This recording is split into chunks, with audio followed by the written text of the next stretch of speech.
lui qui est personnellement en charge de la sous-commission chargée de la révision de la liste électorale. Mais Safe a examiné cette liste en détail. Et ce que nous avons découvert est tout simplement incroyable. Regardons de près cette liste qui a coûté plus de 27 milliards aux contribuables ivoiriens. Première chose, la CEI ne respecte même pas la loi. Selon l'article 2 de la loi du 9 octobre 2001, la CEI est chargée de gérer les fichiers électoraux, de mettre à jour la liste électorale chaque année et surtout établir une liste électorale fiable, juste et complète. Mais ce n'est pas ce qu'elle fait et pourtant la loi lui donne tous les outils nécessaires. L'article 4 lui permet de demander toute information utile aux mairies, aux sous-préfectures, aux tribunaux, aux hôpitaux, etc. Personne ne peut rien lui refuser dans le cadre de l'accomplissement de ses missions. Personne. La loi va même plus loin, puisque l'article 7 du Code électoral impose que la liste contienne toutes les informations essentielles pour identifier clairement chaque électeur et limiter les fraudes. On donne donc à la CEI 27 milliards pour qu'elle fasse ce travail. On lui donne les moyens de le faire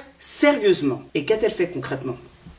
2 lettres. Une au ministère de l'Intérieur, pour demander la liste des personnes décédées, et l'autre au ministère de la Justice pour avoir la liste des personnes déchues de leurs droits civils et politiques. Et puis, plus rien. Mais vraiment plus rien. Aucune vérification poussée, aucun croisement avec l'ONESI, aucune enquête sérieuse. Résultat, plus de 6 millions d'électeurs inscrits sur la liste électorale sans y avoir droit. C'est le double du chiffre de 2023. Ce chiffre représente environ 70% des électeurs de la liste électorale provisoire. Qu'est-ce que ça veut dire exactement? Eh bien, ça veut dire que nous avons une liste électorale où plus de 6 millions d'électeurs prétendent ignorer l'identité de leur père, de leur mère, voire même des deux. Ou encore, ils prétendent ignorer la date et le lieu de naissance de leurs parents. Ou encore, ils prétendent partager avec des centaines et des milliers d'électeurs les mêmes parents. Le pire, c'est que sur la liste électorale de 2023, certains d'entre eux déclaraient que leurs parents étaient nés le 1er janvier 1900, ou du moins, ils déclaraient une date de naissance. Et puis, tout d'un coup, en 2025, si on en croit la liste électorale qui nous a été présentée, ils prétendent maintenant ignorer la date de naissance de leurs parents. Qu'est-ce qui explique cette volte-face? Qu'est-ce qui explique qu'en 2023, ces électeurs avaient pour leurs parents comme date de naissance 1er janvier 1900, et puis tout d'un coup, en 2025, pour la date de naissance, il apparaît indéterminé, non précisé ou rien du tout. Ces personnes sont-elles venues dans le cadre de la révision de la liste électorale pour déclarer qu'elles ignorent maintenant la date et le lieu de naissance de leurs parents, ou est-ce que des modifications sont intervenues à leur insu? La question reste posée. Nos investigations nous amènent à penser qu'il y aurait eu une manipulation sur la date de naissance des parents de ces électeurs entre la liste électorale de 2023 et celle de 2025. Mais nous reviendrons sur ce sujet plus tard dans une autre vidéo. Mais alors, on a quand même une simple question. La CEI est-elle ignorante de ses missions fixées par la loi ou choisit-elle de les ignorer? Mais dans tous les cas, c'est le peuple qui paye et il le paye très cher. Passons à l'usurpation d'identité. Nous avons identifié 7853 cas d'électeurs inscrits de façon frauduleuse sur la liste électorale de 2025. Ces personnes utilisent les mêmes noms, prénoms, date de naissance et parfois même les mêmes parents que d'autres électeurs. Même père, même mère, même date et lieu de naissance. Mais ce ne sont pas les mêmes personnes. C'est du copier-coller d'identité en fait. Et ce n'est pas nouveau. On avait déjà vu ça en 2023. À l'époque, il y avait 6047 cas documentés, mais loin d'avoir corrigé le problème, la situation s'est aggravée. En 2025, ce sont 7853 cas d'usurpation, une hausse de plus de 1800 cas. Mais le plus inquiétant, c'est que la technique de fraude a évolué, elle s'est améliorée. Pour la rendre moins visible, les fraudeurs ont trouvé une astuce. Ils inversent simplement le nom et le prénom de la personne dont ils volent l'identité. Regardez, nous avons ici un électeur dénommé Mori Bakayoko, né le 1er janvier 1990 à Nyokoso, fils de Bakayoko Sori et de Dosso Monfla. Et il y a un autre électeur, dénommé lui aussi Bakayoko Mori, né le 1er janvier 1990 à Nyokoso, fils de Bakayoko Sori et de Dosso Monfla. C'est la même identité, dupliquée et maquillée. Et pendant ce temps, la CEI valide tout ça. Pas de vérification, pas de filtre, pas d'alerte. C'est simple. En Côte d'Ivoire, on ne se contente plus de voler des votes. On vole les identités en toute impunité. Il suffit d'inverser un prénom et un nom pour créer un nouvel électeur, à partir d'une identité déjà utilisée, et ça n'a pas l'air de déranger la CEI. Autre découverte choquante qu'on a pu repérer sur la liste électorale, des parents dont la nationalité a été modifiée. Il s'agit en fait d'électeurs inscrits sur la liste électorale avec des parents prétendument ivoiriens. alors que leurs actes de naissance racontent une toute autre histoire. Vous avez par exemple Adama Traoré. Lui, il est inscrit comme électeur. Ses parents seraient nés à Kong en 1900. Donc, j'attire votre attention sur ce point. Ses parents sont nés à Kong, selon la CEI, en 1900. Donc, ils auraient 70 ans. Ils auraient eu 70 ans à sa naissance. Déjà là, vous voyez bien qu'il y a un problème. Ses parents n'ont pas pu le mettre au monde à 70 ans. Mais bon, passons. Avançons. Regardez son acte de naissance maintenant. Sa mère est en réalité née en 1930, pas en 1900. Et surtout, ses deux parents ne sont pas nés à Kong, mais à Bougouni, au Mali. Donc non seulement on nous présente des âges impossibles, mais en plus l'origine des parents est totalement modifiée. Pourquoi c'est grave?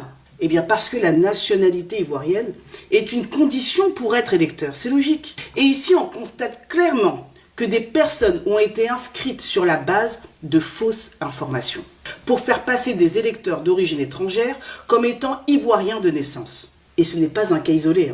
Rien qu'à Dabou, il y a eu près d'1 millier de cas comme celui-ci qui ont été détectés.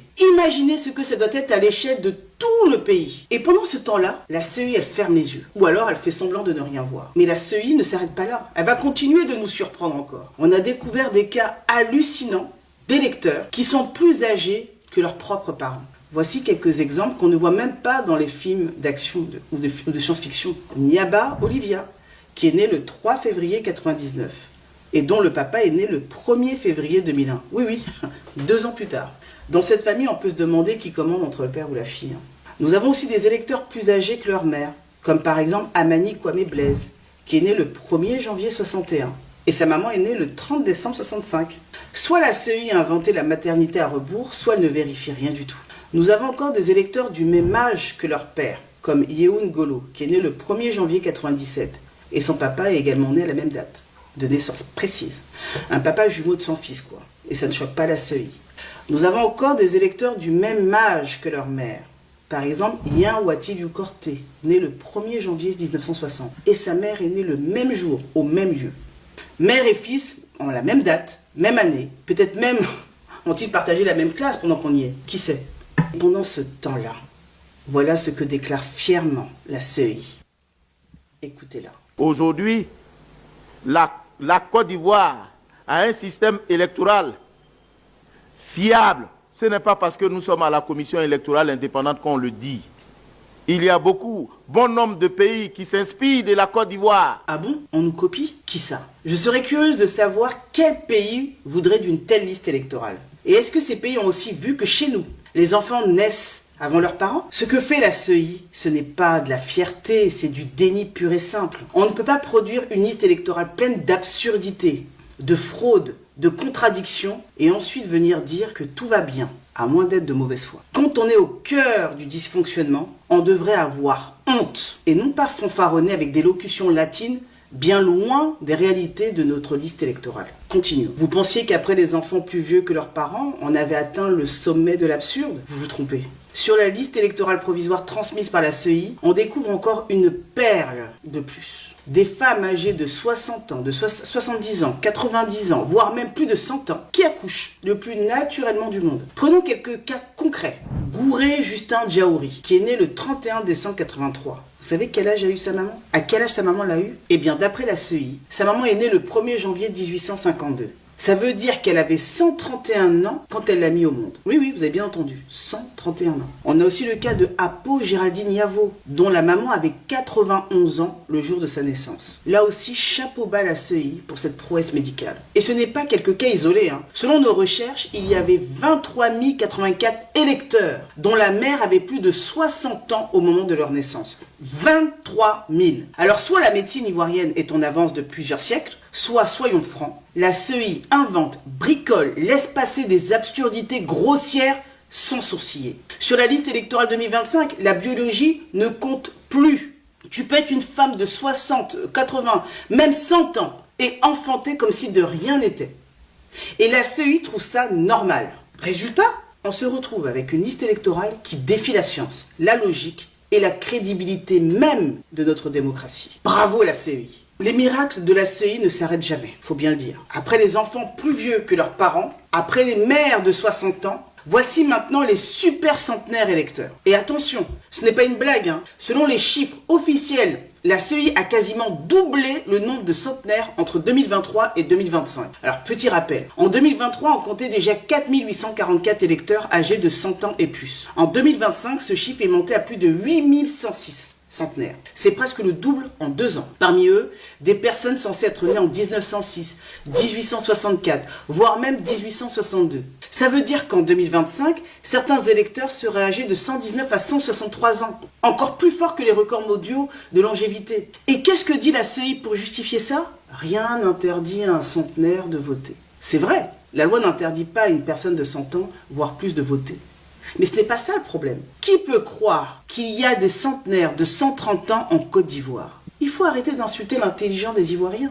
Et on parle quand même de plus de 8000 cas. D'ailleurs, sur son propre site, il n'est pas possible de vérifier sa présence sur la liste électorale provisoire si on est né avant 1920. C'est pas possible. On ne peut pas la vérifier sur le site de la CEI. C'est bien que la CEI elle-même estime que, au-delà de cette année, il est peu probable que l'on soit encore en vie. Si elle considère qu'il existe des centenaires nés avant 1920 et qui seraient encore en vie, pourquoi alors on ne leur permettrait pas de vérifier leur inscription sur la liste électorale? Pourquoi? Dans le même temps, elle ne procède à aucune vérification réelle, aucune information sollicitée dans les communes concernées. La vraie question, en fait, qu'il faudrait se poser, c'est est-ce que ces centenaires existent encore? Ou est-ce qu'on utilise leur nom pour faire voter à leur place? Parce que quand des personnes décédées depuis longtemps figurent toujours sur la liste électorale, ça devient une porte ouverte à la fraude. Utiliser une carte d'électeur d'un mort pour aller voter, c'est facile. Surtout quand la CEI ne fait rien pour empêcher ça. Alors, naïveté ou complicité de la CEI? Soit la CEI est naïve au point de croire à une explosion miraculeuse de la longévité en Côte d'Ivoire, un pays où l'espérance de vie est quand même de 57 ans, hein, d'accord?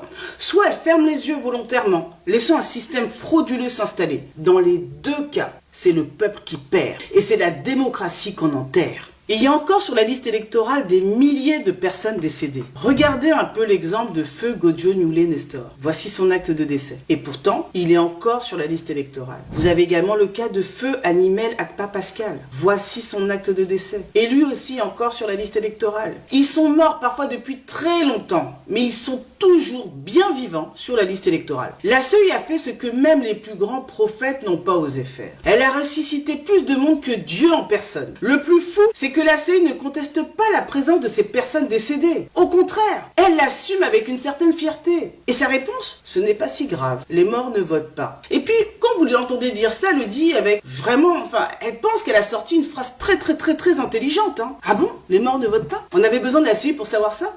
Mais c'est justement parce qu'ils ne votent pas que leurs cartes peuvent être utilisées par des fraudeurs en toute tranquillité. Qui va les déranger? C'est le canal parfait pour voter frauduleusement, sans résistance et discrètement. Quand on demande à la CEI pourquoi ces morts sont toujours là, elle répond c'est aux familles de venir signaler le décès de leurs proches pendant la période du contentieux. Pardon? Donc c'est à la famille en deuil de payer son transport, de faire la queue à la CEI, de remplir un dossier pour faire le travail que la CEI est censée faire elle-même. Et pendant ce temps-là, la CEI, elle reçoit plus de 27 milliards de francs CFA pour procéder à la révision et à la mise à jour de la liste électorale. Mais elle demande aux citoyens lambda de faire son travail, de le faire à sa place. Ce pourquoi elle est pourtant payée gracieusement avec l'argent des Ivoiriens. C'est comme si un maçon que vous payez pour vous construire une maison vous demandait de venir poser vos propres briques parce qu'il est trop occupé à faire des déclarations dans les médias. Est-ce que c'est sérieux? Mais la loi, elle est claire. L'article 2 de la loi du 9 octobre 2001, que c'est la CEI qui est chargée de la révision de la liste électorale. Ce n'est pas vous, ce n'est pas moi. L'article 4 de cette même loi précise qu'elle a le droit de solliciter toutes les informations utiles auprès des autorités administratives. Ce n'est ni vous ni moi à qui on donne ce droit. Donc elle peut et elle doit contacter les mairies, les hôpitaux, les services d'état civil pour obtenir la liste des décès. Mais elle ne le fait pas. Elle ne le fait pas. En résumé, nous avons des morts sur la liste électorale provisoire. Es sind die kleinen Dinge, die uns an unsere Familie erinnern. Wie der Duft von Essen, das nie ganz so gut ist wie das von Mama. Ein Lied, bei dem du